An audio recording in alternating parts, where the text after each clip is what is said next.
Pag-usapan natin ngayon ang response ni Congressman Robert A. Barbers doon sa patong-patong na libel case na isinampa ng mga vloggers, DDS vloggers, laban sa kanya. Okay, dito sa Manila Bulletin na article, ngayong araw, March 6, title, Barbers wonders if bloggers who sued him feel guilty about narco tag. Nagtataka daw ang congressman, bakit nasasaktan itong mga vloggers na ito? Parang they feel guilty na napasaringan sila na they are being paid by narco drug lords. Okay. So, pinablis ito, sinulat ni Elson Quismorio. Surigao del Norte 2nd District Representative Barbers isn't bothered one bit by the libel cases that certain bloggers have filed against him. So, unang reaksyon, wala lang. Kibit balikat. Baliwala. Yon ang una niyang reaksyon. He's not bothered at all. Gaya lang ito, Barbers finds intriguing why these online content creators charge him in connection with the narco bloggers issue when he himself never mentioned any particular person. O nga naman, wala siyang binanggit na pangalan sa kanyang mga interviews. Kaya lang, yung kanyang mga interviews, payag sa media, yun ang naging basihan, kaya nagpatawag itong TRICOM ng 37 noisy bloggers. So yung pinatawag, di ba, yun na yun yung pinapasaringan. Okay, so ito ang kanyang exact statement. If those who filed the libel cases against me all felt alluded to as narco bloggers, then it could be seen or interpreted that indeed they were. Bakit kayo masasaktan kung hindi kayo guilty? So yun ang matindi.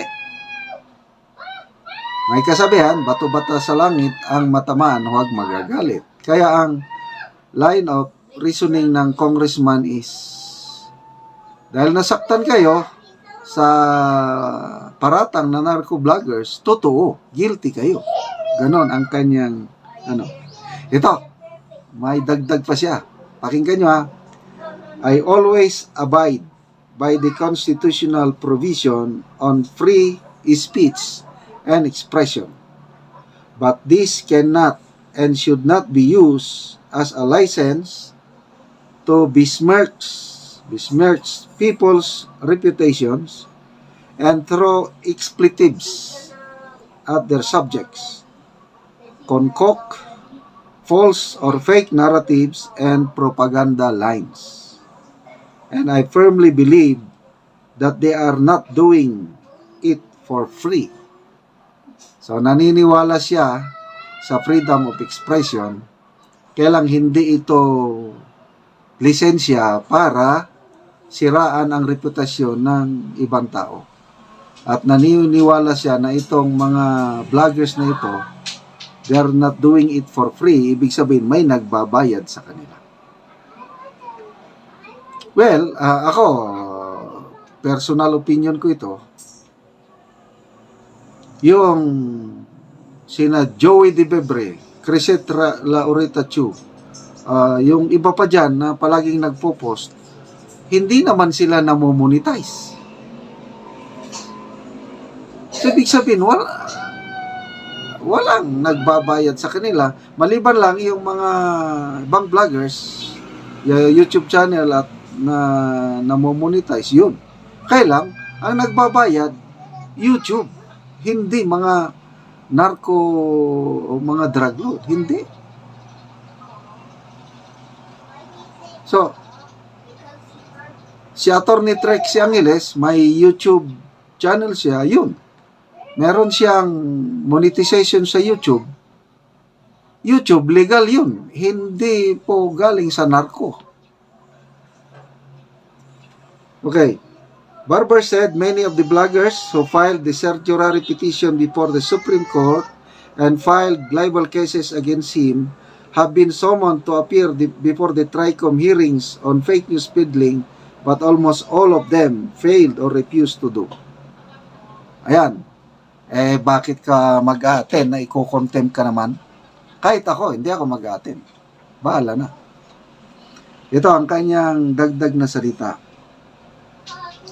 Malinaw dito na gusto nilang gamitin ang mga korte na fodder o panangga sa kanilang pagpapakalat ng kasinungalingan at paninirang puri ng mga tao na kontra o di umaayon sa kanilang mga political na adhikain.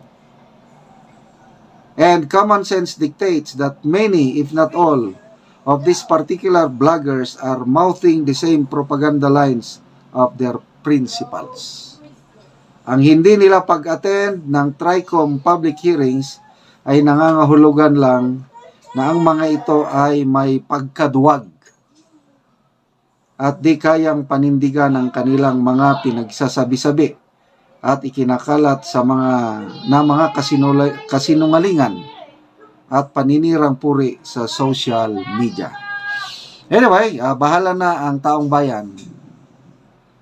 Karapatan ng mga vloggers na magsampa. Hindi ibig sabihin na kung nagsampa sila ng kaso, guilty na sila. Ginagamit lang nila yung legal remedies para ipaglaban ang kanilang karapatan. Yun ang aking opinion.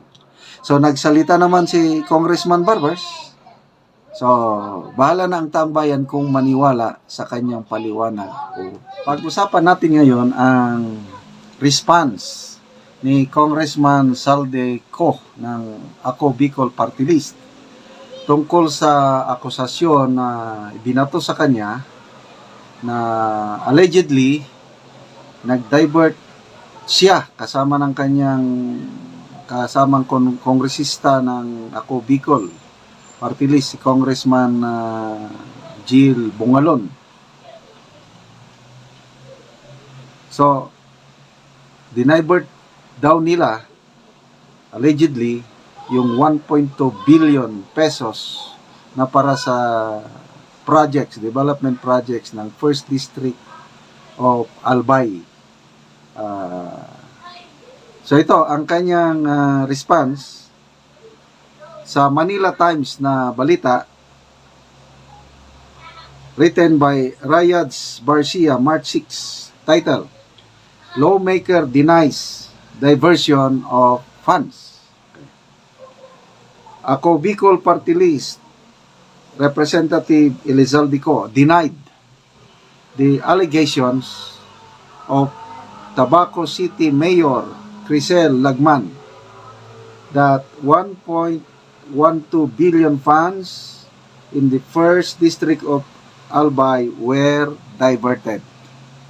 However, ito, malaking bagay itong however, the lawmaker did not mention anything about the 750 million exception for an infrastructure project leading to a beach property owned by his family. So dito tayo mag-focus mamaya.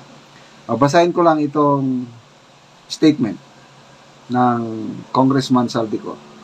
The allegations made by Mayor Crisel Lagman regarding the supposed removal and diversion of 1.12 billion funds at the House of Representatives are completely false and misleading. Yan ang kanyang statement. Sabi niya, Mayor Crisel Lagman, late father, Representative Edsel Lagman, was unable to attend congressional sessions since his hospitalization. Thus, the lawmaker has no representative to follow up on the projects for the first district of Albay, wherein delays in securing funds were inevitable.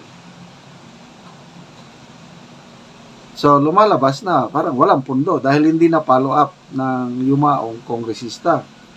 First, it is important to note that her late father, Representative Edsel Lagman, was unable to attend congressional session since his hospitalization. Without a representative actively following up on the projects for the first district of Albay, delays in securing funds were inevitable. Okay, so may nabasa akong post ni Dare to Ask, pinak-check niya itong bagay na ito. At meron siyang prinesentang mga documents from the 2025 GAA. Meron mga specific projects. Hindi ko lang ma-detalye, kaya lang nabasa ko. May mga projects, road projects, mga na worth millions of pesos para sa first district of Albay. Napak-check yan ni Dare to Ask. Okay. Ko also said that the Lagman family withheld the health condition of the late lawmaker in Prea. Wala na, malayo na ito. Kasi pinag-uusapan naman yung sakit ng yumaong congressman. Out of issue na yan. So, punta tayo doon sa... Ang issue dito is, totoo ba na may kalsadang napagawa leading to the property, beach property of the family of Congressman Ko? Yon ang issue dito. So, yun ang dapat sagutin. Itong article ng Manila Times, very clear na iniwasan ni Congressman Saldico yung bagay na yon, yung pinagawang kalsada, 750 million pondo, ipinagawa ng kalsada papunta doon sa beach property na pagmamayari ng pamilya ni Congressman Saldico. Dapat yun ang sagutin. Basta general denial lang na false and inaccurate. So, bahala na ang taong bayan. At least, nagsalita si Congressman Saldico. Party na yan sa... Kasi, malapit ng eleksyon batuhan na naman ng putik sa politika. Okay.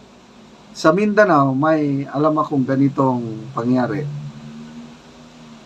Isang kongresista, meron siyang mountain resort. Maganda. So, itong kongresista nito, of course, may mga pondo sila Pinagawa niya yung kalsada. Sementado. Papunta dito sa mountain resort. Nung natapos na yung kalsada, talagang, dahil maganda yung resort, talagang dami namang turista. Ganon, nangyari yan sa Mindanao. Hindi ko na lang banggitin anong probinsya, anong. Basta, in a way, nakatulong din na lumago ang turismo sa parte na yon ng Mindanao dahil pinondohan ng kongresista, pinagawa niya yung kalsada papunta sa kanilang mountain resort. So, ito yung akusasyon ni Mayor Lagman sa kongresista ng Ako Bicol Party List. So, madali mang yung gustong mag-fact check, punta doon, yung tignan kung may kalsada ng bagong nagawa. Kung mayroon, but meantime, ito, dininay niya. Again, bahala na ang taong bayan kung paniniwalaan ang denial ni Congressman Saldico. At